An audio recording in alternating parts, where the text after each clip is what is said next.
Okay, so the first question, is there an age when newbie gains won't happen? It's a good question. And no, you're going to have, though, I mean, really what it is that your body is just hyper responsive to weightlifting for the first, I would say anywhere from 3 to 4 months would be on the low end. Probably most people, it lasts about 6 months, and it can be. I've seen like where it definitely tapers off is about a year. I'd say probably most people start to see that they're just not responding. They're not gaining strength and size nearly as quickly as they were when they started at about probably the 8 month mark. So for the first 3 months, it's crazy. If your diet is halfway sensible, and if you have a halfway decently programmed workout routine, then you're gonna respond like gangbusters for the first 3 months, and then it slows down a bit for the next 3 months, and then you're kind of entering the twilight of your newbie gains in those last 3 months. But I've worked with thousands of people at this point, men, women, all ages and circumstances, and people, I've actually seen people in their 40s and 50s respond better in the beginning than people in their 20s. And you can chalk that up to genetics. Some people are just genetically hardwired to respond really well to weightlifting and resistance training, whereas other people are, low responders. And we kind of know this anecdotally. And if you've spent any time in gyms and just kind of, if you've known people over the years that are into working out, you've seen this. But it's also been it's been seen in scientific research as well, and it can be pretty dramatic. So regardless of your age, you are going to respond very well in the beginning.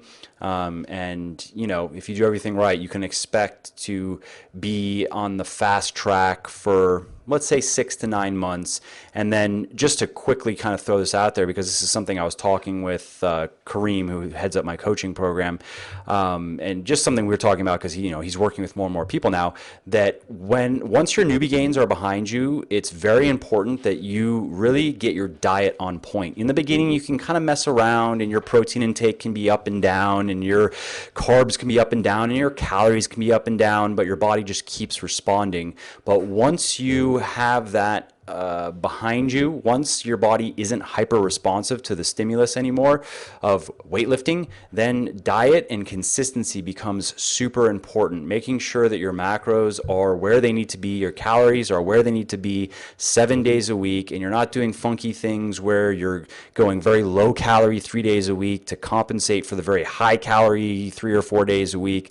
It makes a big difference in your not just how your body responds in terms of changes in body composition, but also in your training. When you keep your diet where it needs to be, you're able to smoothly continue progressing on your lifts and progressing in terms of both weight and reps. But if you start getting screwy with your diet, it makes it really hard. And so I've just seen that a lot with people, where in the beginning they realize they can be a bit loose, and they kind of want to push the envelope in terms of I wouldn't say, I mean, it's just being loose, and they go, well, I mean, I guess if I can keep on gaining strength and size without really having to pay attention to what I eat, if I just follow loose guidelines, that sounds pretty good. And then eventually they get stuck and they wonder why. So long-winded answer, but I thought it's just something worth throwing out there for anybody that's new to weightlifting. Keep that in mind. Okay, next question. I was wondering how I can improve my posture. I've noticed the way I stand makes me look fatter. Well, it kind of depends. I mean, if you're talking about, in this case, is this sticking your stomach out, like overarching your back, or it could just be slumping, like if you're kind of just like this and sticking your stomach out. And I mean, again, it depends what's going on, but most posture-related issues that any of us really run into is the hunchy shoulders. And, because working on a computer or sitting all the time, we tend to just get slouched forward. And for that, I mean, there are some simple shoulder mobility and exercises and stretches that you can do. If you go on Muscle for Life and search for shoulder mobility or just mobility, you'll find an article I wrote on it. And that's gonna really help. Just, like, if you want to get a feeling for what proper posture is, when your arms are at your side, your thumbs should be pointing out in front of you.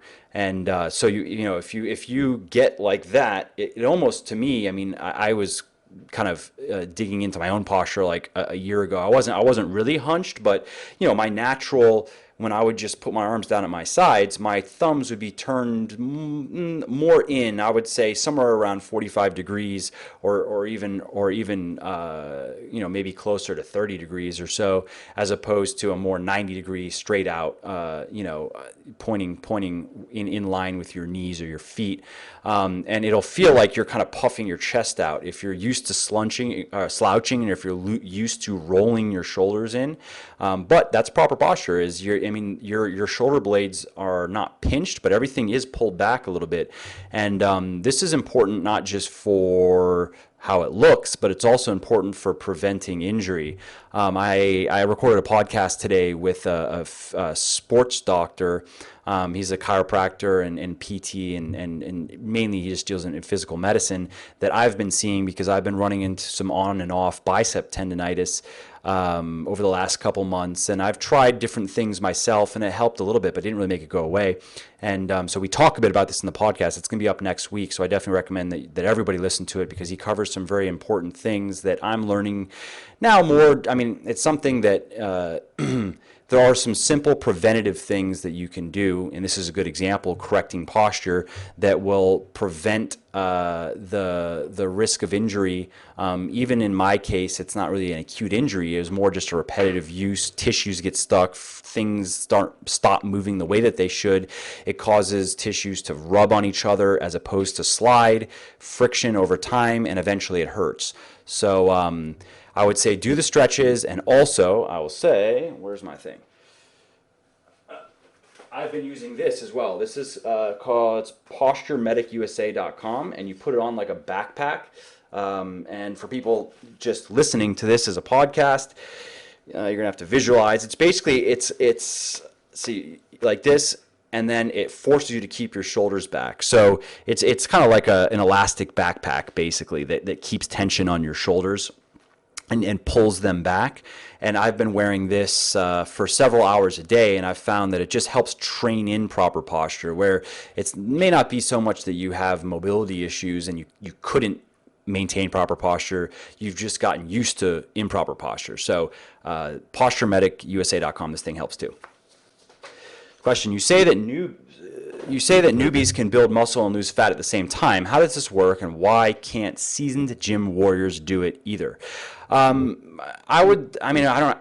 you go to legionathletics.com, go to the blog and search for body recomposition, and I break it all down in that article. Again, what it basically boils down to is people, when you're new to weightlifting, or you don't even necessarily have to be new to weightlifting, but if you're new to proper weightlifting, if you're new to heavy compound weightlifting, like if you take someone that just has kind of dicked around on machines and done a bunch of high rep circuit training type of stuff for a long time, and then you put them on a proper strength training program, they're going to see a bit of that, the newbie gains as well, even though they're not necessarily new to weightlifting or new to resistance training. But basically it's that the overcompensation that you experience in the beginning outweighs the hindrances that are associated in terms of muscle growth that are associated with being in a caloric deficit. But anyways, go to legionathletics.com, go to the blog, search for recomposition, and read the article I wrote on body recomposition. And I break it all down there and link a bunch of science, and I think I do a pretty good job explaining it there. So next question. So I'm 16 years old. Should I be lifting heavy or just focus on getting taller and growing? And then this is there's another similar question. Well, doing squats with 150-pound stunt growth for a 16-year-old. So first off, it's a myth that weightlifting is going to stunt growth. If you go on my YouTube channel and if you search for teenager, I think, or search for bodybuilding, you'll see an article, or a podcast. I think it was a podcast, or it was just a shorter video. No, it was a podcast where I talk about teenage bodybuilding. And basically, I would say at 16, you're in a perfect place to start lifting heavy and start following a normal strength training type of program. You just are going to want to, like anybody else, make sure that you are really paying attention to your form and not getting into ego lifting with your buddies and trying to see who can squat the most weight with the worst form and who can pull the most weight with the worst form and stuff like that. But it's not going to stunt your growth. That's a myth. The thing is, it's not that, it wouldn't be the heavy weightlifting that would cause the issue. Where you see stunted growth is if it's excessive exercise, excessive training, like with gymnastics, for instance, where these kids, their exercise routines and their workout routines and the frequency and the volume is insane. Yeah, that's not good. But if you're talking about your normal moderate volume, plenty of rest and recovery type of program, there are no problems there.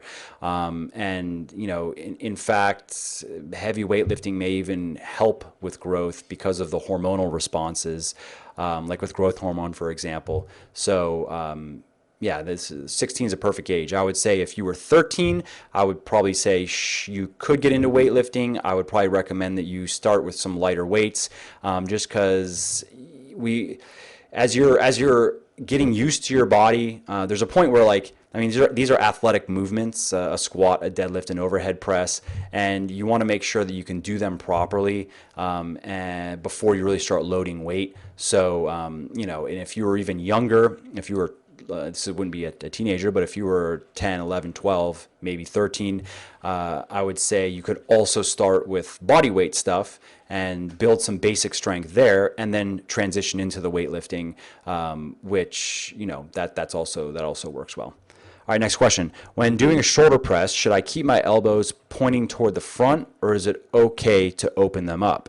Well, I mean, so you basically want to be keeping your elbows pointing forward. You don't want to, especially when you're down in this position, and this is similar on a bench press. Really, we all, if you've been following my stuff, or if you read anybody that really knows anything with in terms of form, you've heard that in the bench press you should keep your elbows tucked in, and that's true, and that's particularly important once you kind of break that 90 degree with your arms. That's when it becomes particularly important, because your rotator cuff is in a compromised position there. So if you're getting down deep and then you start flaring your elbows, that's when you can run into impingements and other problems. So similarly, when you're doing your overhead pressing, it's important at the bottom that you don't flare your elbows out right away and try to press up like this, because then you're going to get into where you can impinge. You have an AC joint right here, and you can get into impingements there, and it also puts undue stress on the rotator cuff muscles, and these are the muscles that keep your shoulder stable, keep everything working, keep the joint function the way that it's supposed to function. So at the bottom, your elbows are pointing forward. As you're pressing up, they're forward, and then at the top, obviously, I mean, you can't keep them forward the entire time, because what are you supposed to do? I mean, that gets really awkward. But they're pointing forward until you get to, I would say, until your elbows are about at your chin. They're pointing forward, and then it's starting to rotate. And this is really, I mean, this is the natural movement. If you kind of have to unnaturally force your shoulders out this way. That's not, if you want to press up and make sure and keep your body stable, it almost forces you to do what I'm saying. But that's basically the form. I have to do faster answers because we have a lot of questions. So here we go. When you're releasing, is that this? Yes. So when you're releasing your app, good question. So basically, where I have a build to test.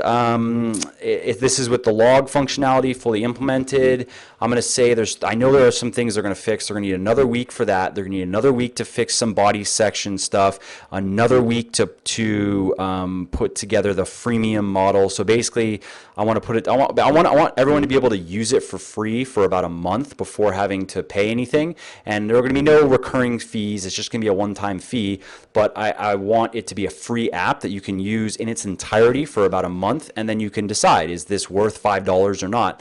So let's say a minimum of 4 weeks left in terms of development and testing, because the beta testing has started and it's going well. We're just it's focusing on the whole training section of the app, because that's really the heart and soul of it. So let's say 4 weeks, it would be on the low end, and probably 8 weeks would be on the high end. So in the middle, 6 weeks-ish. I would be happy if it were live rolling in 6 weeks. Question: how do you get so much work done? Um, well, I mean, it's just a function of time, putting in the time and being consistent. And I have I mean I like to work on a fixed schedule in terms of time. So I wake up at the same time every day. I get to the office at the same time every day within a 15-minute window. And I work more or less on the same schedule. I don't really take a long lunch. I go to the gym more or less at the same time. I try to get home at about the same time. I make the same dinner every day, so I get back on the computer about the same time. So there's that. There's just being consistent in my schedule, and then there's good habits when I'm working. Like for example, I'm not big on the Pomodoro technique where you work for like 20 minutes and take a 5-minute break, because a lot of my work tends to be deeper work where I have to really get in the zone. Like it may take me 15-20 minutes if I'm writing an article to really feel like I've kind of got my stride and I'm fully focused on and I'm good at focusing on things, but I mean like where I'm really I just get into a zone basically, and it can take 15 minutes just to get into a zone. So it would actually be disruptive for me to like every 15-20 minutes take a 5-minute break. It would be counterproductive. But I don't have my email open, I don't have social media open, I don't pay attention to my phone. So I kind of eliminate all distractions, just focus on what I'm doing for, in some cases, rather long periods of time. And then, maybe after an hour and a half of writing or something like that, I'll come up for a break, go get some water, if I have to go pee. So I have little breaks in there. And, that's really it's just the basics. It's like with weightlifting or diet. There's no secret to losing weight. You eat fewer calories than you burn, and you make sure that your macros are set up properly. And if you want to gain muscle and strength, you go and you lift heavy shit, and you make sure that you're not overtraining or undertraining, and you're patient, and there you go. Very similar with work. You show up at the right time. You sit at the desk and you put in the time, and you focus on what you're doing when you're doing it, and voila, the work gets done. So next question: how can I manage like a million goals? I guess what I was saying. I want to train for strength as well as hypertrophy, whilst also throwing in the occasional run and cycle. Not enough days in the week. Stu, big fan from the UK, PT, teaches your preaching. Thanks for the support, Stu. And yeah, I understand. If I were you, I probably would look at periodizing my training, just periodizing my exercise as a whole, where maybe for 2 months you're going to be focusing on your strength, where in keeping your running and cycling on a maintenance. So in that example, I don't know what your preferred strength program is. Maybe it's my program, which is kind of a hybrid strength bodybuilding program, or maybe it's a more pure strength, like a starting strength or a 5x5 or whatever. And so for that time you're doing that, and maybe you're only running or cycling once or twice a week. Maybe just doing some high intensity stuff once or twice a week, just to maintain your endurance, so you don't come back a couple months later way behind the 8 ball. And then if you're going to focus more on, let's say in the gym, you want to focus more on hypertrophy. When I say that, I would say that's just increasing your volume, really. So if you want to then go 2 months and lighten the load a bit and go higher rep and really pump out volume, and then from there you might want to, if you want to be doing more cardio, then you're going to have to scale back your lifting. So maybe you go to just an upper lower work. Maybe it's just 2 lifting workouts a week, maybe 3. You could do upper lower, you could do push pull legs, where it's moderate volume. It's not as much squatting and deadlifting as you would find in a strength program, because that's going to mess with your cycling and running. And then you can easily fit in maybe 3 or 4 cardio sessions a week.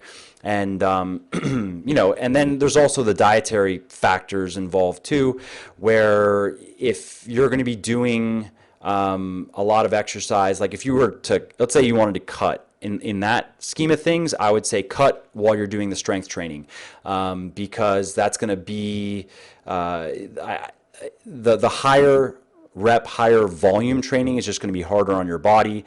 And if you're doing a bunch of cardio, being in a caloric deficit is generally not a good idea. It's going to be harder to preserve your muscle that way. So, but if you don't care about that, then I would say if you could just stay around maintenance the whole time, or maybe you're bulking during the strength and hypertrophy phases of your exercise, and then you're kind of just maintaining during the cardio, that would work as well. So that's probably how I would look at it. Because otherwise, yeah, you're just going to end up overtraining basically, and you maybe won't notice it for quite some time until it really hits you, and then you're going to have to take a bit of time off and recover. So being a 16-year-old girl, how much cardio weight training do you recommend per week?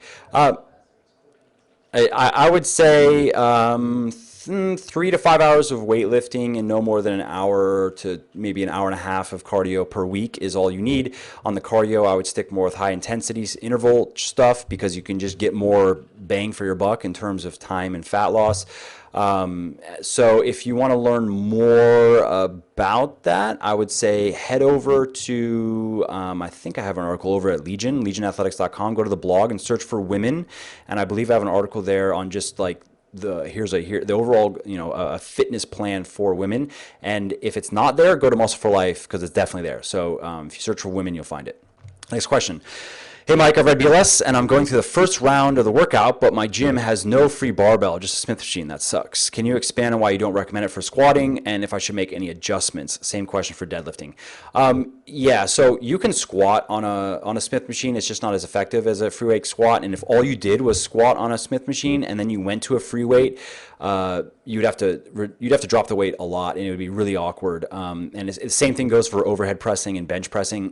For years ago, I used to only work on the Smith machine, and the most I'd ever gotten up to on bench was like 245 for a few reps. And when I finally stopped using the Smith machine and went to the free weight bench, I was struggling with 185.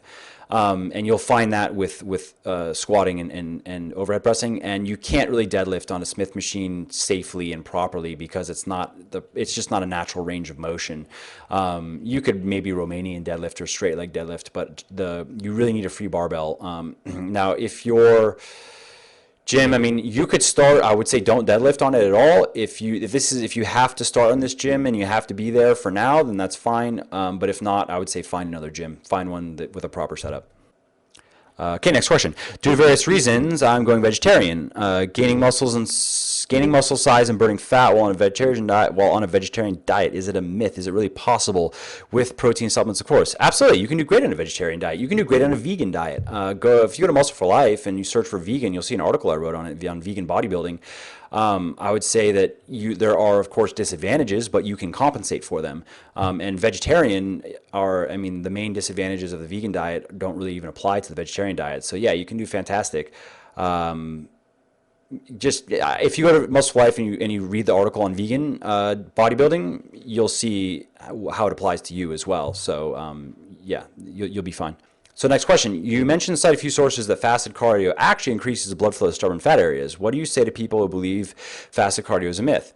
Well, I lay it all out. I have an article both on Muscle for Life and Legion. Both those articles are pretty long, and I reference a lot of research. And I would say that if you just take fasted cardio just by itself and you don't add in supplements, the benefits are probably negligible over fed cardio. I would say that when you are lean, wanting to get really lean, any help you can get getting rid of stubborn fat is welcome. So even if there were no supplements involved, I probably would recommend that someone try it, because after working with a lot of people, and I've seen this in myself, but just because something works well for me doesn't necessarily mean that everyone else is going to respond as well. But in working with a lot of people, though, a lot of people especially people that are experienced weightlifters and have dieted down very lean before and now are doing it again, and they added fasted cardio in, I've heard from a lot of people that have noticed the effects, that especially for us guys, it's the abs and love handle. That whole region can be very stubborn. For girls, it's hips and thighs and butt. And now if you add in supplements supplementation, which specifically I would say caffeine, yohimbine, and synephrine, and ideally a couple other molecules that make synephrine more effective, which are in our fat burner Phoenix. If you want to go read about it, it's on the website here, and I kind of break it down. When you add in some good supplementation with fasted cardio, the effects are pretty dramatic for most people. And I mean, again, I've done it myself. I've cut down to the 6 or 7% body fat range, both with and without fasted training and supplementation. And I can say that it is noticeably faster to go from, let's say, 8 or 9% to 6 or 7% with with the supplements and fasted training. And I've seen the same working with a lot of people. So I think when you factor in supplements, which in the case of yohimbine, for example, it doesn't work unless you're fasted or unless your insulin levels are right around fasted. I mean, if you ate a couple grapes, yeah, you'd be fine. But if you had a big meal, it has no, the fat loss benefits are negated because of the large spike in insulin. So yeah, when you take that into account, and the fact that caffeine, and when you add caffeine and synephrine and a couple other things in the mix where they all kind of work together synergistically, I think, I mean, you can look at the science and it makes sense on paper, and then you can look at the results practically and look at the anecdotal evidence and see that it works very well for a lot of people. And, I don't know, that's my answer. And, Okay, next question. I'm down to 8% body fat, very vascular, ripped everywhere, but only a 4-pack. I have very underdeveloped abs. Should I start bulking again and focus on ab training? Well, you might be dealing with an issue of muscle insertions, which is just genetic. Like, for instance, I kind of have a gimpy 4-pack, 5-pack thing because that's just the way that my abs are formed, unfortunately. There's nothing I can ever do to get a perfectly symmetrical 6-pack or 8-pack like how some guys get. So if you're running into where it's just, the muscles are just formed the way that they are, then it doesn't matter how much you train abs. That's just the way that it is. But if your abs are small and underdeveloped, where they're not because you can make your abs bigger, blockier, and better developed, but you can't change how they look, and you can't add, like, if you're missing, if you don't see the final ab at the bottom, if it's not protruding, you can't add it. It doesn't matter how many leg raises you do. So that's maybe not the answer you were hoping to hear, but I feel your pain. I'm in the same boat. All right, next question. So there's some people out there that states that dips are really dangerous. What do you think about this? I would say that if you are doing dips and you're trying to go very deep, you're trying to go very much past 90 degrees, that's probably a bad idea because, again, you're putting your shoulder in that compromised position, and especially when you're loading it. And that, it's, again, you're really wanting to protect your rotator cuff muscles. And if you go to Muscle for Life and you search for rotator cuff, you'll see an article I wrote on this that kind of explains what these muscles are, how they work, and some exercises you can do to keep them strong. Some people never run into this issue because they have very strong shoulders and very strong rotator cuff muscles, and some people are more prone to injury due to muscle weaknesses, movement dysfunction, like dysfunctional movement, that even if they don't necessarily realize it. So no, I'd say dips are not a dangerous movement, but if you do them incorrectly and you have something pre-existing that makes you more inclined to injury, then yes, they can be dangerous. Question: do you drink any alcohol? If so, what kind and how often? Yeah, I'm just a fucking drunk. No, I don't drink at all. I just never got into it. Like, I literally don't drink at all. I've never even been drunk in my life, which is strange. And I'm saving my alcohol hymen for something special. I don't know. We'll see. I've told my guys, all the guys that work with me, they want to see me drunk. They're kind of curious what I'm going to be like drunk. So maybe at some point. I just never got into it, and then it was like I got past the point where I was young and trying to be cool, and I hadn't done it yet. So now that I'm older and I don't care about being cool, I found like, well, I guess there's no point to. That's not a habit to pick up. It's not something where I won't like wake up. I don't think it's a good idea to wake up and be like, I think I'm gonna start drinking and just see where that goes. So yeah, I'm boring. Question: why don't you want to get bigger? That's a good question. I know I've been saying that, and sometimes I actually do think about it, and I'm like, it might be cool if I were like 15 pounds bigger. I don't even know if I could get 15 pounds bigger, but no, I mean, basically because all in all, I'm happy with my size, and When I was like, I don't know, the biggest I've ever been is like 205 pounds, I think. And that was when I was younger and I was fatter. I was probably like 16, 17%. And, you know, whatever. I just didn't like how it felt. I didn't like how my clothes fit. And it would be different now because I would be, if I were to ever, I don't think I could get back to 205 lean. Maybe it would take a lot of work if it's possible. I'm like 195 right now and I'm pretty lean. I'm maybe about 8%, no higher than 9%. So I don't know if I could gain a good 8 to 10 pounds of muscles. I don't know if that's left in me, maybe. But basically, because I'm happy with my physique the way that it is, I would like certain things to get bigger, so, which is why I kind of prioritize them in my training. I'd like a bit more shoulders, a bit more calves, and a bit more lats. But otherwise, I'm pretty happy with where my physique is at. And, you know, that's it. Next question. How do we know your products ain't crap like you say others are? Well, it's a good question. One, I mean, there's in some cases, you'll know it because you'll know it. Like, take a serving of Pulse, and I guarantee you it's going to be different than any other pre-workout that you've tried. And it's not because you're going to feel like your heart is exploding out of your chest. To the contrary, you are not going to feel like that. You're actually probably going to feel good, and you're going to have a smooth rush of energy, and you're going to definitely get beta-alanine tingles. So you know that there's not just beta-alanine in it, but there's good beta-alanine in it. Because I could buy crap beta-alanine. We get contacted from Chinese manufacturers all the time. We could pay very little for our beta-alanine that still technically, like if the FDA were to look into it, they would say, yep, that's beta-alanine, but it's very low quality beta-alanine. It doesn't really have effects in the body or anywhere near the effects that good quality beta-alanine, which is the patented carnosine, and that's what we use in Pulse. You know, so there's a difference there. And then there's also, I mean, obviously, there's whenever you're buying anything in this space, there's you're taking a leap of faith as a consumer. And you know, if you look at our sales pages, we're very open, we're very transparent in what is in our products, why we've included these things in our products.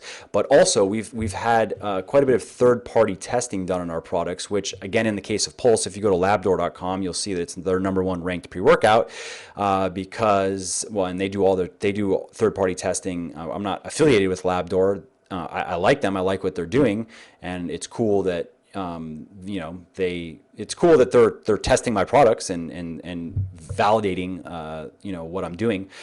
So there's that, and then I've also gotten quite a bit of third-party testing done myself, which if you email us, we'll send it to you. We use the lab. Eurofins is who we've used, and if you look them up, they're a massive. Probably one of the biggest, if not the biggest, and most well-respected third-party labs. They do a lot of pharmaceutical work, but they also do stuff in the supplement space. And then finally, we're going to be putting up on our website. We're going to be putting up our certificate of analyses, which is you know, whenever you get something manufactured, you get a certificate of analysis from your manufacturer that states, here's what we put in it. Here's what you ordered, here's what we put in it, and then here are the testing results to prove or to certify that, you know, this is what is in it. So we're going to start putting those up on the website, which is something I think all supplement companies should do. And I'm not sure exactly when they're going to go up. Like, we have them, which again, if you just email us, we'll send those to you as well, which is probably like Eurofins we do intermittently because it takes time, but we like to just have that third-party testing in place and do it once every quarter or once every 6 months just to make sure everything is good. And then the COAs we get with every batch that we order. So email us, we can send you COAs, and we are going to be putting them up on the website just for everyone to see. So you can see, like, this is really what is in this product. So credit Jeremy. Going deep. 30 seconds. Going deep. 30 seconds. Mike, what's your life philosophy? And these are hard questions to answer because there's so many ways this could go. Jeremy said he's testing me for, okay, so well, I mean, I guess my philosophy is be what's that, Jerry? Yeah. Yeah, right. Swing hard in case you hit it. No, a buddy of mine, that's one of his jokes, is that he says to people. Anyways, so I would say that, I mean, it's such a broad question. It's hard for me to answer. I mean, I would say the way that if we're talking about a philosophy in terms of an attitude or a way to look at life or a way to approach life, I mean, my focuses are, very much, obviously, I'm very work oriented, and I think that the pursuit of happiness is like that's not a big thing for me. I'm not trying to quote unquote be happy. There's a quote from Joseph Campbell, who is a comparative mythologist, and I'm a fan of his work, where basically I'm going to paraphrase it, but basically he says that he doesn't think that people are so much looking for the meaning to life, or a meaning for being alive, as the experience of being alive. And so for me, I mean, that just resonates with me in that, I am very much like, I try to do things and I try to orient myself toward things that make me, that engage me, that make me feel alive. Like, I don't like doing things that deaden me, or that make me feel like I am, or that disengage me from life. So I don't watch a lot of TV.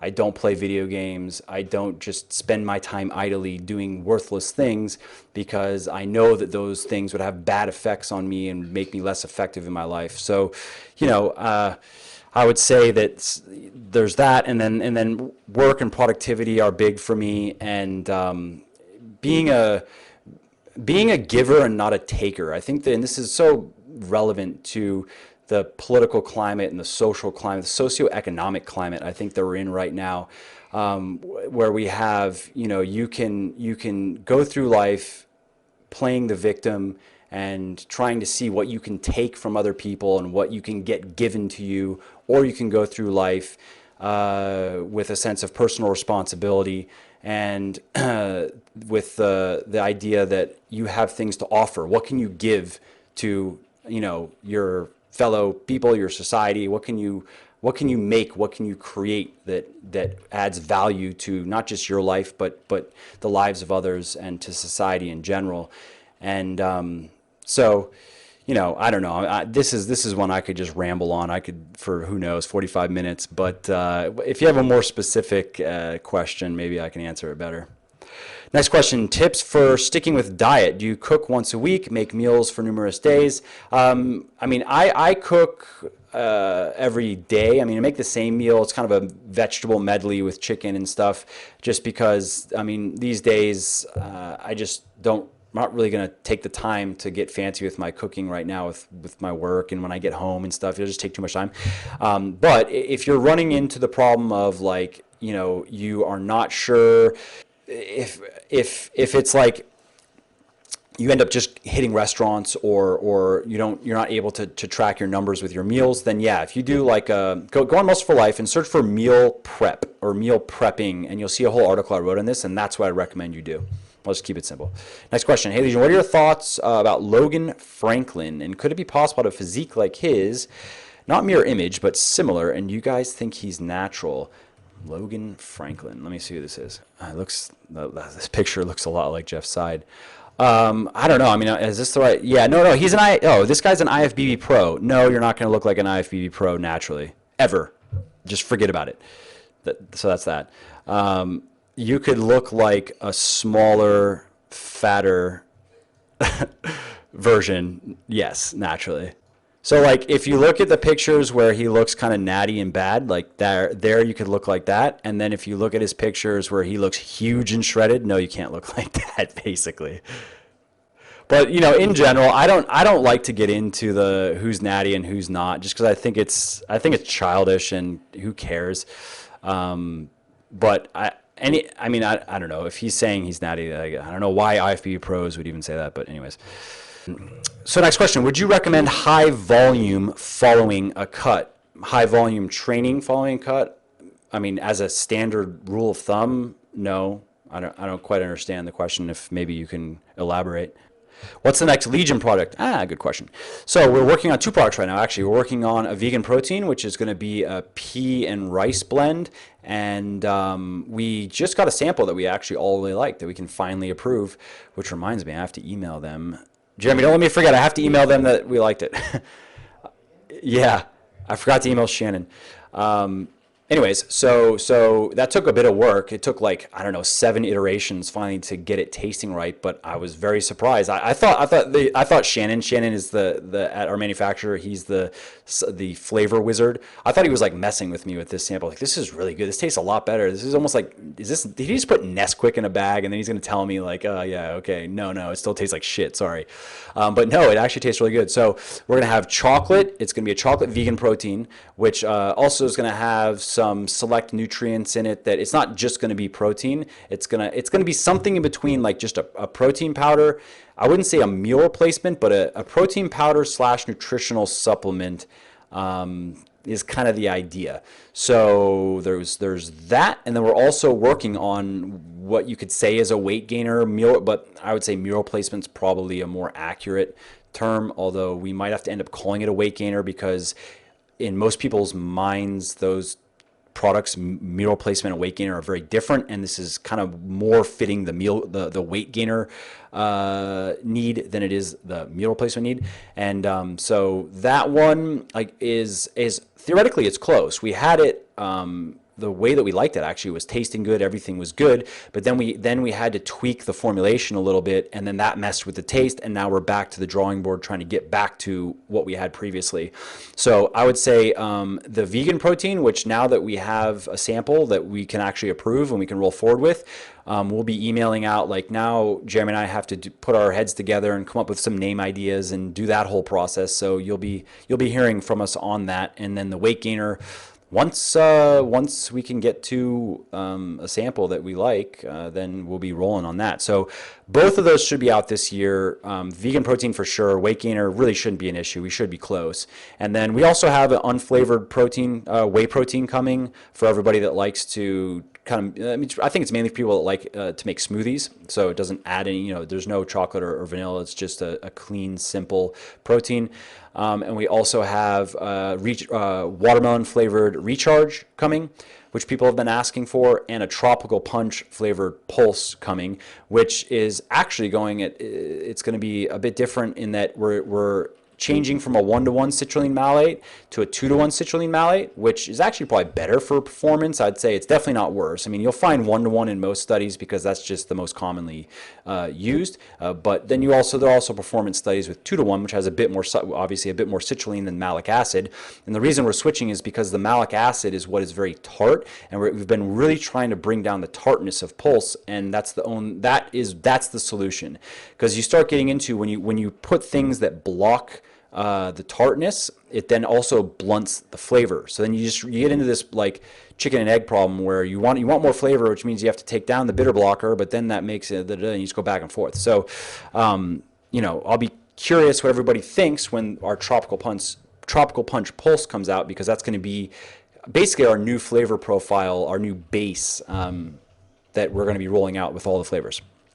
Next question. I remember you saying something about a coach's course. Is that still a possible thing in the pipeline? Yes, absolutely.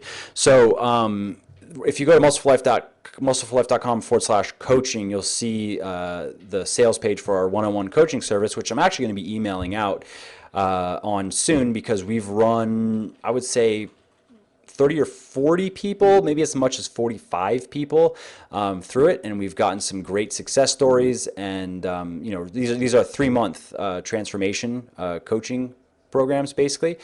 And what we want to do in the immediate is we want to build it up to probably about 100 active people would be great. And then once at this point now, we've kind of worked out the kinks. We're ready to really roll it out. So we're bringing on more coaches and making sure that, we're just very picky, obviously, with the people that we're working with. And we want to make sure that we really can maintain the high level of, because it's a real like high touch personal service. And that's what people really like about it. So I don't want to lose that. But then going forward, once we've really established that, I think it would make sense to put together a certification program for PTs to not only, I mean, they're going to learn things as well. Like I'd want to make it very I'd want to make it better than what the normal type of PT certification training that you would get just to get your PT license.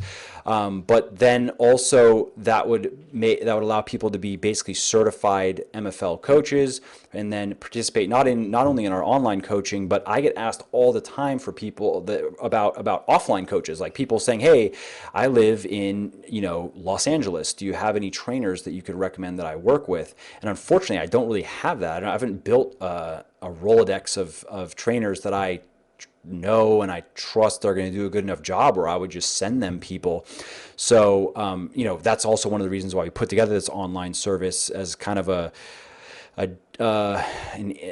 stopgap type measure until we can really build it out. So, we are going to do that. Yes, that's the answer. And I can't say when yet.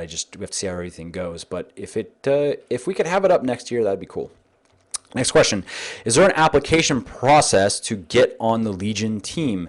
I mean, if you mean to work with us, no. If you're interested in working with us, just send us an email, and we actually do need to hire a few people right now, but we have several prospects lined up for what we need to hire for. But I'll just throw it out here right now. I mean, Jeremy and I were just talking about it today. We were kind of working out today, like looking forward over the next year to year and a half. What do we need to be doing? What are our potential obstacles and roadblocks that are going to get in our way, and what can we start doing, or what do we need to start doing about that now or in the near future to prevent them? And one of the things is Jeremy's going to need an assistant, essentially a marketing assistant, to help with. And by assistant, I don't mean like to get him coffee and like rub his back and shit, but to help him with his work, because he as things are growing, his more and more of his time is being consumed with analytical type work and maintenance type work that has to be done, and it has to be done right. You need to be smart, you need to understand what you're doing, and it makes a lot of money. And there's no, even if it's not necessarily the most thrilling type of thing to, spend 2 hours tweaking your ads, it's worth it because it makes a considerable amount of money. So he's going to need help with essentially offloading a lot of that stuff. And also there are just other various tasks that can be taken off his plate, so then he can focus more of his time on finding new opportunities for Legion and MFL, and we'll be getting into Stacked soon to make money. And that's really kind of what we want and not just with Jeremy, but really as each person on the team is kind of over their own thing, like they have their area, they're going to have their people, and it's going to be on them to really grow that area of the business, where they need to have enough bandwidth available to be able to step back and go, okay, good, I have all this in place. What's the next thing? What can we do? How can I make this bigger? So send us an email, and there may be something worth talking about. And if you're talking about sponsored athletes, we're not really doing that right now. Jeremy's working with some girls that have massive followings, and we want to see how that goes, because from a branding perspective, it could go well, it may not go well. We're throwing some money at it and seeing what happens. But before we really focus more on the Instagram model, the sponsored athlete, we kind of want to do that. Next question: what's Mike's current stance on a weekly refeed for hormone levels? Any change in the current research? It's a good idea. I mean, I don't think there's anything that will ever change on that. I mean, because if you go to Muscle for Life and you just search for refeed and you just read, it was actually a guest post from somebody else that I edited and doctored up and kind of performed surgery on, really, but made it basically my article. But it's just a great way mainly to boost leptin levels, and then that, as a consequence, has other positive effects in the body. So if you are very lean and you're cutting, and you've been cutting for a period of time, I would say if you're 4, 5, 6+ weeks into a cut, and you, I mean, some people don't need a refeed at all. They don't care. They don't notice difference. They feel great. It's no problem. And other people, like I definitely do notice a difference when I'm cutting, especially as I am getting, you know, if I were to cut now, go from 8-9% to, let's say I wanted to get to 6%, I would definitely be doing refeeds, because they just make a difference. And I explain why in the article. So next question. Every once in a while when training fasted, I get dizzy, nauseous, and weak. What can I do to avoid this? It sounds like a blood pressure issue. Some people just don't respond well to fasted training. They just don't. And if you can't get used to it, I would say don't do it. And I know that's kind of lame, but I've run into that before where in the end, there was nothing we could really do. It didn't work well for them. And if you are taking any supplements, I would cut those out first and see, because like some people, for example, don't do well with yohimbine. They just don't. It just hits them hard. So yeah. Next question. Any chance you might provide mobility and core training specifically for golf players? That's funny that yeah. So, couple things. One, I definitely, you know, I've mentioned a couple times that I have started working on a series of digital courses for MFL, which MFL is getting a full revamp. That's Jeremy's been working on that, and that's going to become more and more of his thing over the next couple months. So we're going to be launching. It's going to have a whole new look, and it's going to be better in many ways, and it's going to have a store and blah blah blah. And then what I'm going to be working on over the next year or so a lot is digital courses. So I'm wrapping up one that's kind of a deep dive into diet and nutrition, that is almost done, actually. I would say I'm on my second edit through it. So I've written it, I've done my first edit, now I'm on my second edit. I hope that this is, I think once I'm done with this edit, I can send it to an editor, get it back, do one final run through, and then I think it'll be ready to go. And in that, you know, interim, I can set up get the sales page written, and Jeremy can do his thing on it, and we can get it going. And then we're going to do, I don't know if it's going to be next, but I'm definitely going to do a digital course on mobility and prehab. And my vision for it is basically take what, you know, Starrett has done with becoming a supple leopard, but make it a bit more accessible and make it a bit more prescriptive. So I'm sure any of you, if you have checked out Becoming a Supple Leopard, it's a great book. It's high quality. You know, there's no question that you know, myofascial release, it works. If you work with a foam roller, if you work with the bands, if you work with the lacrosse ball, you know, you can really extend. You can keep your tissues. You can prevent soft tissue injuries, really is what it boils down to. And again, you'll hear more about this in this podcast that I recorded today that'll be going up next week. So I will have a digital course on this subject specifically that breaks down, this is the why, this is the what, this is the why, and this is the how. Just do this. So here, 15 minutes a week, 15 minutes a day, 3 times a week. Here are your exercises. You know, if you're following a strength training program, you're doing heavy benching, heavy overhead pressing, heavy squatting, and heavy deadlifting, great. Here's your routine. Do this alongside, and it'll go far in preventing injury and also improving performance, because when movement is impaired, you may not realize it, but then compensations occur, which can cause plateaus. Because if a big muscle, for example, is not contracting or not moving the way that it should, then, you know, it shifts that to smaller muscles that are normally be more of in a stabilizing role, and then you can get stuck. So that's that aspect of it. And in terms of golf, I'm actually very interested in creating sports specific courses. So I'm talking with Mark Ripito about that, actually, and I would like to work with him, and he's very interested in putting together a series of courses for, I mean, golf is a place that I would start, because I myself play golf and I like golf, but it's also a good market, because golfers are obsessive about getting better at golf, and it may be the case in many other sports, but I just know from playing a lot of golf that a lot of these people, I mean, it's almost like a religion to these guys and girls, and you know, it's generally an older crowd that has money to spend. So from a marketing perspective, it's a good place to be in, whatever. So yeah, actually, the answer, it's a long answer, but the answer is it's something we're definitely going to be looking at, and I can say for sure the mobility course is going to be coming. The golf one I would like to do, and there's a good chance that it will come as well. Next question. Once a person has been obese and then lost the fat, is it easier for that person to put fat back on? I'd lost about 100 pounds and can't seem to get to a decent caloric level to bulk without putting on tons of fat again. Just curious about the propensity for putting back on body fat after a person has lost a great deal. To me, it's almost like the fat has a built-in pathway to return to the belly. Thanks. Yeah, there's no question. Some people are just more genetically predisposed to gaining fat than others. There are various reasons for this. I mean, hormones definitely play a role. Body composition plays a role. So the good news is, though, regardless of how predisposed you are, how inclined you are toward fat gain, you can definitely bulk successfully. Now, the thing is, though, I would say go to Muscle for Life and search for bulking and check out that article and make sure that you are doing it right, basically, is kind of what I'm saying. Like, because if you are eating too much food, if you're in too much of a caloric surplus, that's a problem. If you are good 5 days a week, but then the weekends come and then, there's like little mini binges, that's a problem.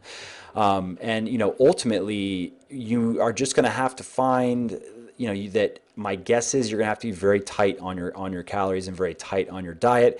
And if you are predisposed to fat gain, especially if you are wanting to bulk, then my guess is you are fairly lean. And if you're not, then you want to first get to be fairly lean, which is also covered in that article.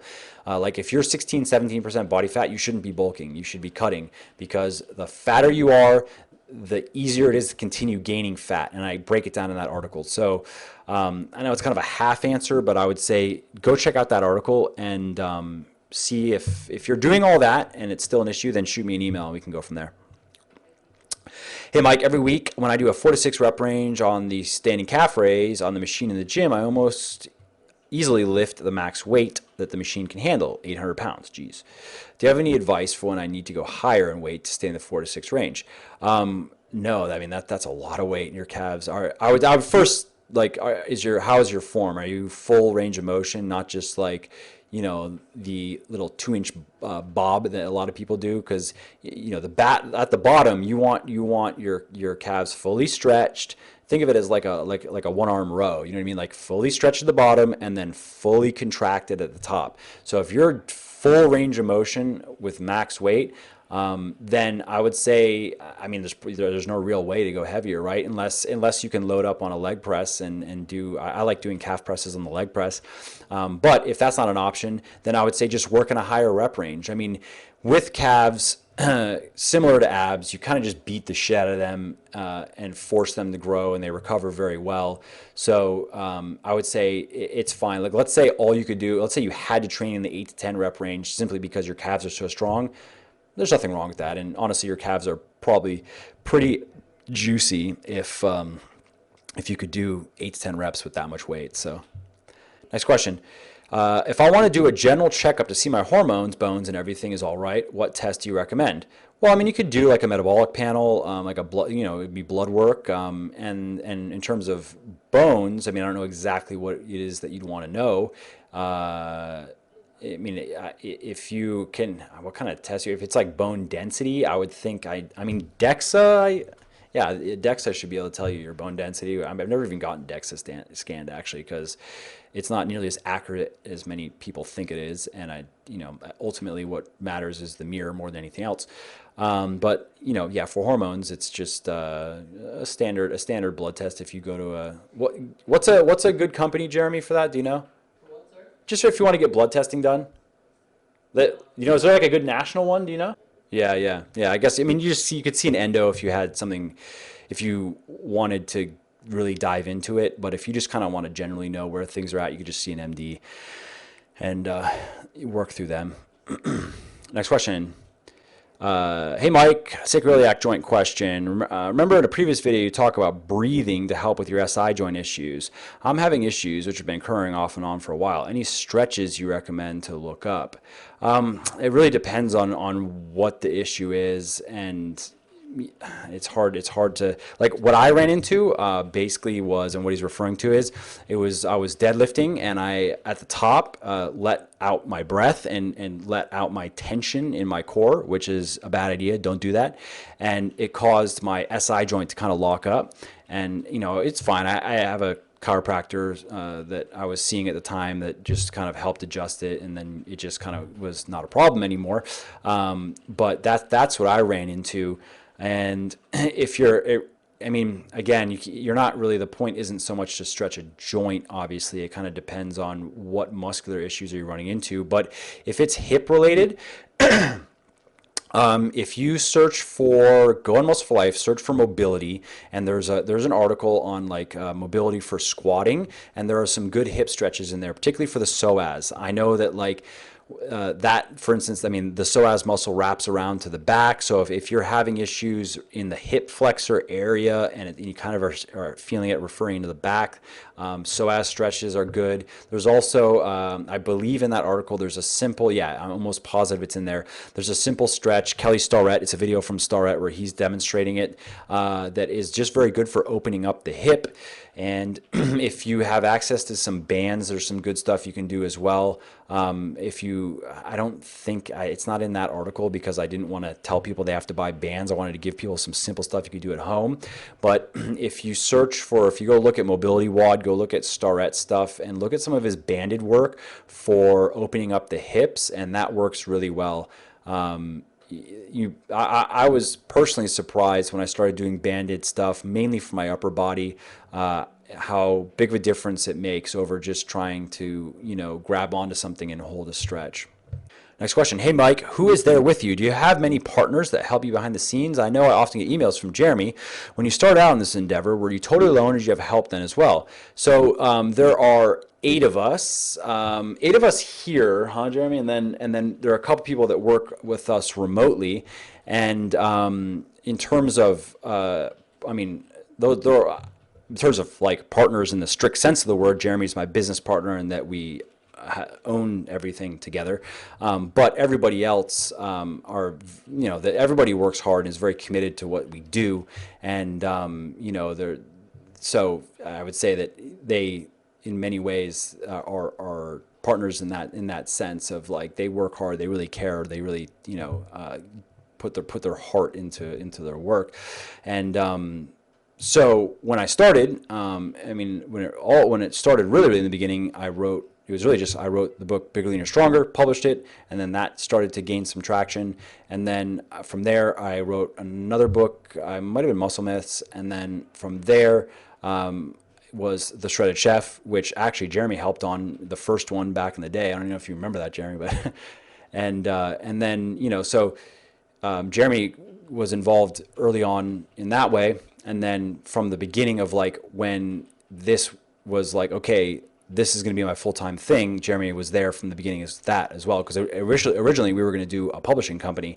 We weren't even going to get into all the fitness stuff.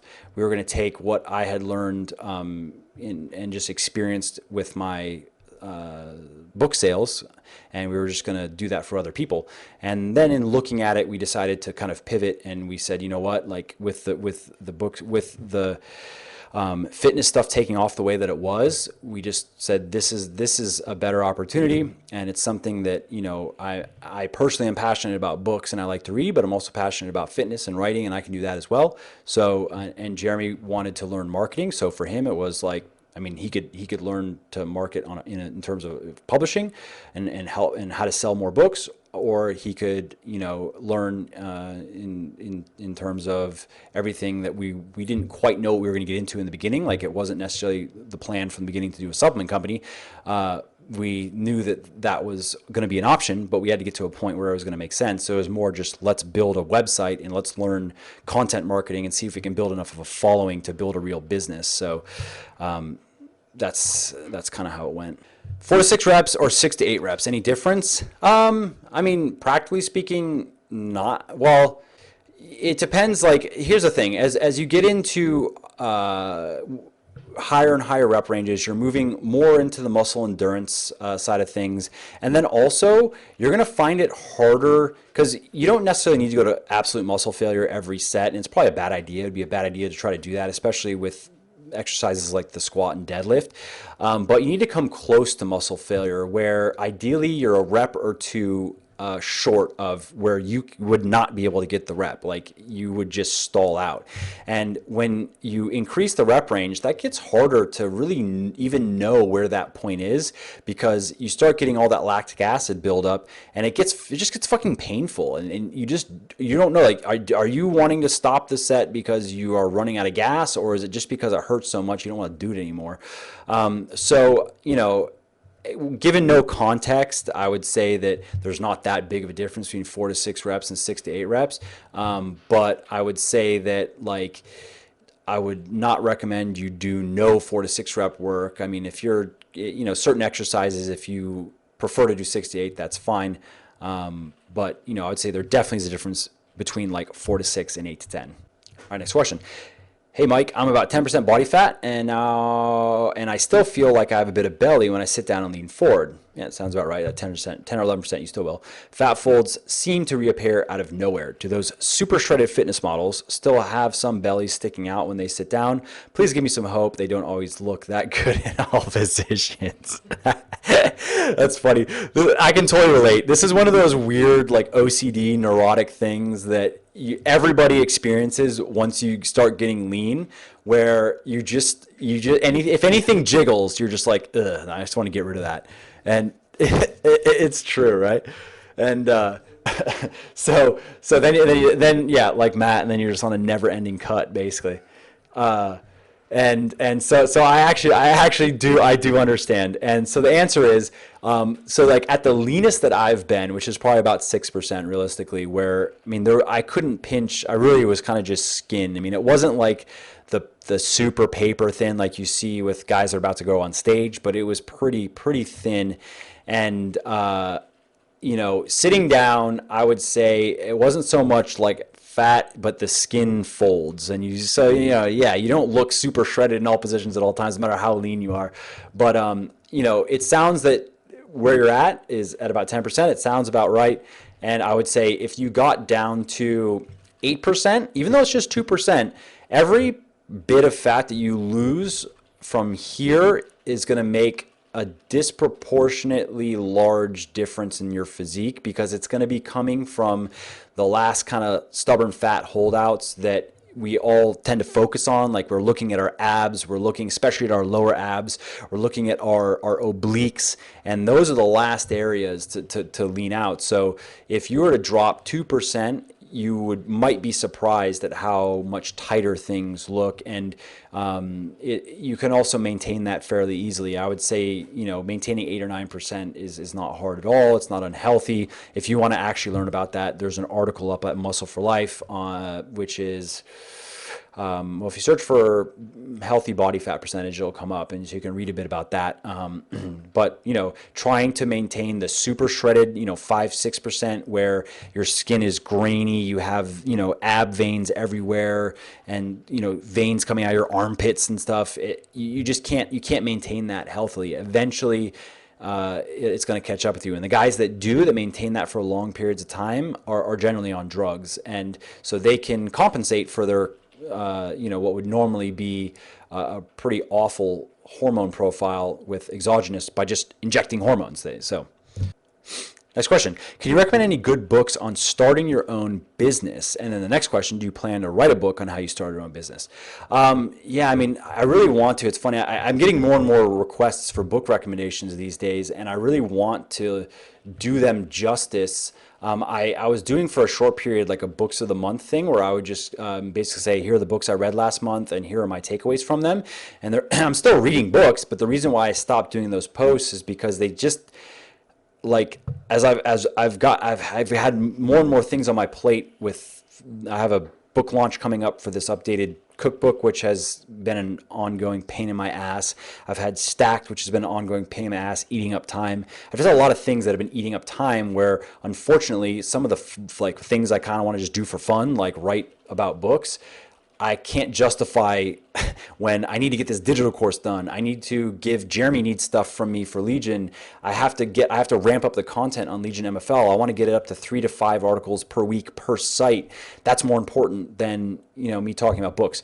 But I'm going to get back to it. I am getting it. My life is coming back. There's some semblance of, there's light at the end of this tunnel.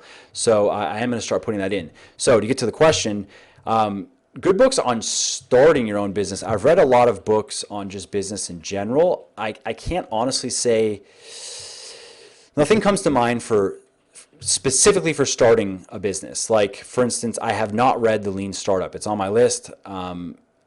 It's something maybe I should have read by now, maybe not. Maybe it doesn't apply to where I'm at this point. But there's also Chris Gillibue's, what is it, the $100 Startup, that's supposed to be really good. I mean, I have a lot of these books on my list. The type of books, business books that I'm reading are, I guess, more pertain to where I'm at, which is we have a going concern, we have a viable business, and really, like, Jeremy and I, what we're looking at is how do we get Legion to $100 million a year? Like that's what we want to do. So the stuff that I'm reading, like, for example, Good to Great is a very good business book, obviously a classic, but that it wouldn't hurt to read that whether you're new in business or whether you have something already. I really liked Peak by Chip Conley. I really liked Tony Hsieh's book. I like his philosophy. I like his approach to business, and we really try to embody that ourselves. And really, we are going to be rolling out more and more cool stuff for customer service. So let me take a rain check on that, and I'm gonna, with the new MFL in the recommendations section, it's gonna get revamped, and I'm gonna start adding books there, even if it's individually. Maybe I won't necessarily get the full books of the month and get something on every one, but I'm gonna start populating that, and if you want, you can also shoot me an email and I'll look through my reading list. I keep a spreadsheet of all the books that I read and and links to all my takeaways. I'm OCD about it. But it's a useful OCD. And I might also have I have to look over my list, and if you give me a little bit more of where you're at, then I might have some good recommendations too. And then, do I plan to write a book on how you started your own business? No, probably not how I started. That would almost, like, it sounds like a memoirs, and that's, to me, and I've had people ask me about that. It seems very pretentious and self-indulgent, so that really wouldn't be my thing. But I do like I don't like to call it self-help because there's so much nonsense in self-help, but maybe self-development. I like to read it. I like to think about it. So maybe something, I did write a book called Awakening Your Inner Genius, which is kind of a cheesy title. Maybe I would market it differently if I were to do it again now. But I do like that. If you check that book out, I wrote under a pen name because I wanted to just keep that separate from my fitness stuff. And, if you check that out, I do like that kind of stuff where it's historical anecdotes and what can we learn from this, and, with an eye to practicality or pragmatism. So, I could see maybe writing some of that stuff in the future. I'd probably start with blog posts. Again, this is right now, I have to have some higher priority things I have to do. But once those are in place, I would like to get back to, because I was writing some stuff like that every week. And I enjoy it. Again, it's nice for me because I read a lot of this stuff. Writing about it helps me internalize what I read, because it's that point of, you've probably heard that, if you want to really retain something that you've learned, teach it to somebody else. So I will have more coming on these lines. It just will probably be later in the year. So the question is, he's having trouble bringing his legs up, and he wants to squat a couple times a week, but he's having trouble doing that with the deadlifting. And yeah, because if you look, I would tell them to just look at like a strength program. Like go to Legion Athletics and go to the blog and search for strength, and you'll see a pretty in-depth article I wrote on strength training, and I kind of just give synopses of various popular strength training programs. Because a lot of strength training programs, you're squatting 3 times a week and deadlifting once, maybe twice, and it's like one set of 5. They're very squat centric, and the reason being is because you don't want to. The deadlift is very taxing, and you don't want to be putting too much stress on your spine over time. I mean, you could go pretty ham on deadlifts and squats for a couple weeks and be fine, but if you tried to do it for a couple months, you know, you might hurt yourself. So I would say just go look at you know, something even like starting strength, or go look at if you're a bit more advanced and also just comfortable with programming. Check out the Texas method, is great. But yeah, go to Legion Athletic, go to blog, look at strength, and pick one of those programs, and you know, you might really like it. Question: do you get tired of people's compliments of your physique? Honestly, I don't get very many compliments. Legitly, you know, and I don't care. It's not something that really matters to me. Like, I can say that I objectively have a good physique. There are much better physiques out there. I mean, even just doesn't matter how hard I'm willing to work. There are people with better genetics, better muscle insertions that, you know, you look over Instagram and then you add in drugs, and there are people I could never hold a candle to. So I'm not even trying to necessarily win that side of the game. I'm just trying to show that, you know, you can be strong, you can be muscular, lean, you can really achieve your genetic potential and look the best that you can look and feel great, and you know, without having to sacrifice your life to working out, or without having to follow crazy diets and stuff. So I don't get very many compliments, but yeah. All right, so we're gonna do one last question, and then also Jeremy's going to pick some people, and he's gonna be giving away some gift cards, which is a thank you for spending time with us. And you know, as you know, we appreciate it, and we have some ideas too. I mean, we'll hopefully, again, it's just been kind of crazy, but by the next Q&A, which we want to get back to monthly, you know, Jeremy and I do have some ideas on how we can just make this better and make it more fun and stuff. It's just, again, it's been tough with this move and shit, but at least that's done now, and our lives are back to at least some sense. There's some sense of normality, but this is one of the things we want to do, is start giving away, just do fun giveaways throughout it, and just, you know, make it more engaging. Next question. All right, here it is. Here's the last one. How long did it take you to write BLS? Oh, that's a good question. I want to say like 4 months, 5 months maybe, because I was working on it at night. So I'd work on it because I had a full-time job at the time. So I'd work on it on average maybe an hour and a half or 2 hours a night after I'd get home and eat and do all that stuff, and then I would write.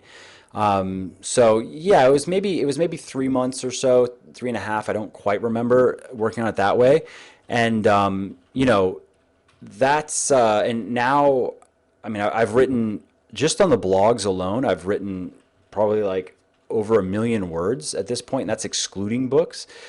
So obviously, I mean, my output is higher now than it was then, but I mean, something just to say on that is, I feel like my writing pace is maybe a bit higher than usual. I don't really run into writer's block, and I usually can just get in the zone and it just kind of flows. And that comes with practice. That's not just because I have some great talent or I'm super special or something like that. But, you know, after doing it for a while, I've just kind of grooved myself into that. But what I want to say is, if you are working on writing a book, you know, there's a little story that comes to mind. And the person who wrote the book, House of Sand and Fog, I think is the name of it. It was made into a movie.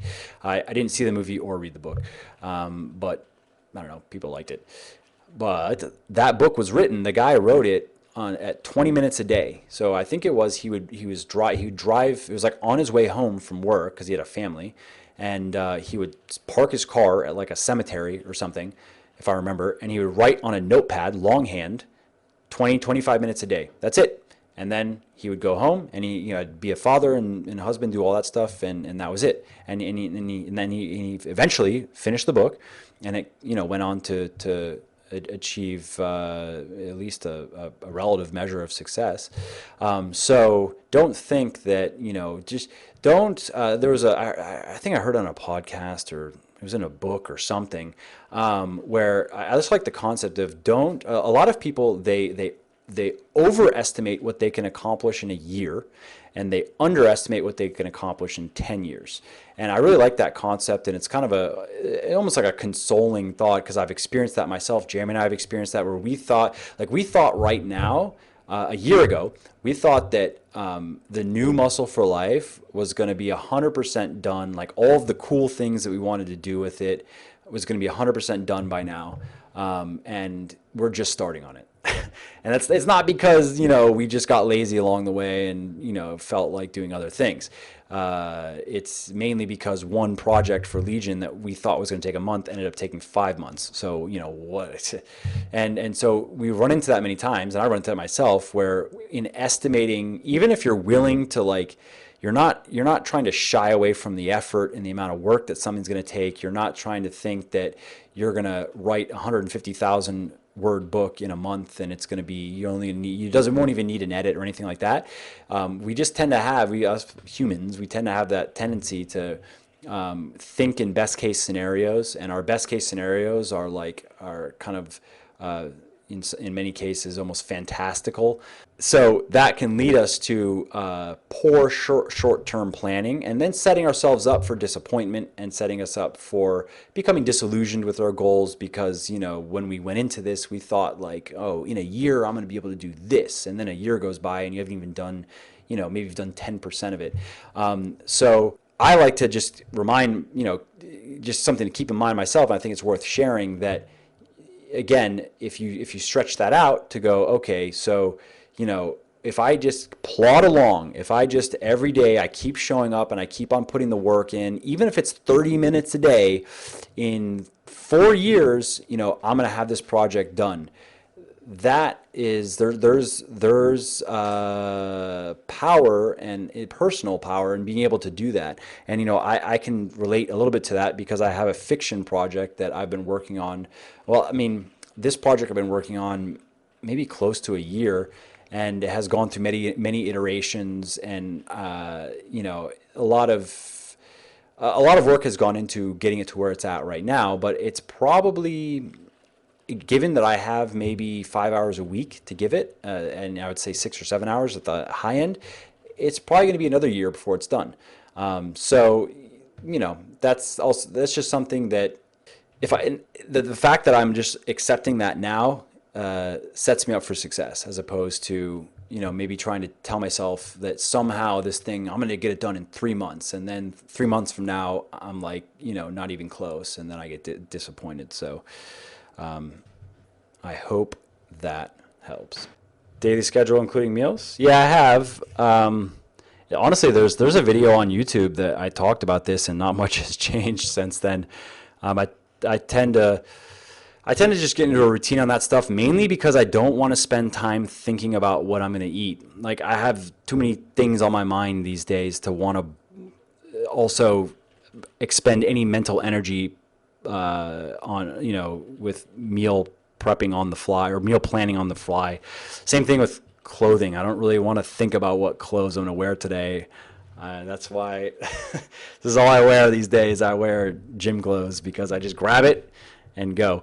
It's pretty simple. I would say, the exact foods I eat it's not exactly relevant. And we're talking about stuff like I have 60 grams of protein a day in powder. These days I've been trying different vegan proteins because we're developing our vegan protein. So I kind of wanted to see okay, what is Vegas Sports stuff like? What is Sun Warrior stuff like? What are these other ones out there like? So I've been having some of that. I've been having a bit of whey before my workouts. I have some chicken at lunch with vegetables. It's a vegetable medley with chicken. I would say probably a good cup and a half of vegetables there. I have 1 or 2 pieces of fruit here in the office. It's usually an apple or a banana or both. And then I have more vegetables, another 2 cups or so at dinner with some more chicken. And in terms of carbs, it's normally, for a while I was doing a bunch of oatmeal because it's just a good source of soluble fiber. And then I was doing some rice. And I might go back to the oatmeal. I don't know. We'll see. I like it because it's simple and it's healthy and it tastes good and nutritious and whatever. But I'd say the general guidelines are for, in terms of, how you should set up your meals are, it's probably a good idea to have protein every few hours. I've written about this. If you go to Muscle for Life and search for protein timing, you'll see an article I wrote. If we're talking about trying to gain every little edge we can for building muscle, having protein every few hours probably is a good idea. Having enough carbs every day, very good idea. and having some protein after you train, probably a good idea. And making sure that you get some saturated fat in your diet. It's a good idea that you don't have too much. Get some unsaturated fat, especially monounsaturated fat. A good source of that is nuts. Like for a while, I was putting walnuts. I was putting walnuts in my oatmeal just to get some unsaturated fat. And make sure that you're having 2 to 3 servings of both fruit and vegetables per day, a serving size being more or less your fist, so or a cup or so. And beyond that, I mean, those are your basics. If you have all that in, and I like to optimize my fruit and vegetable intake a little bit, I would say, by having a variety of fruit and vegetables. So like, for instance, for fruit, I'll do blueberries and strawberries, so colorful fruits that have higher amounts of certain molecules that you wouldn't find in other fruits. I like bananas also because it's a good source of potassium. A medium banana is like 800 or 900 milligrams of potassium. And then in terms of vegetables, I like to do something that's green, and then also include onions, garlic, and mushrooms, because onions and garlic are rich in certain molecules that, again, you don't really find in many other vegetables. I also like Brussels sprouts a lot. Cruciferous veggies are great. Brussels sprouts, cauliflower is big. I'm okay on broccoli, but I try to do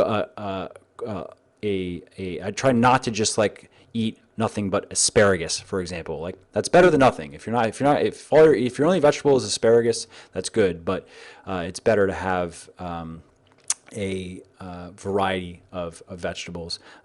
Mushrooms are also a good source of potassium. So those are my basic guidelines for diet. And once you get all that in, then you have calories left over, and eat something that you like. I don't know. I like chocolate. I like ice cream.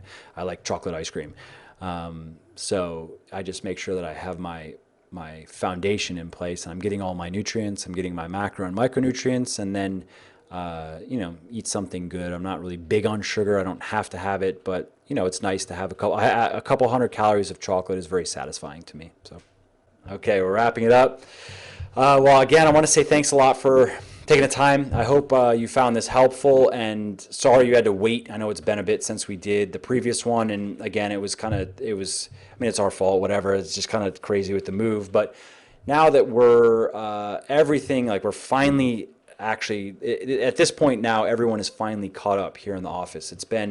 It's also Jeremy's sister got married, so then there was time. It was just like every week, so we move here and then we fall behind, and then it was like every week there was something else that then we would start to catch up and then put us behind, start to catch up and put us behind. So now we're finally caught up. So we'll be bringing this back into its regular schedule, and of course we'll be emailing out and before and giving everybody a heads up, and we're gonna also come up with some ideas on how we can make it more fun. Okay, so thanks again for taking the time, and thanks again for all the support as usual. And feel free to email me or email contact at Legion if you have any questions. Matt and Artie help people all day long, and it's not just like our customer service isn't just for customers even per se. It's really, if anybody needs help with anything, email us, and we will help you. We'll point you in the right direction. So I will see you later.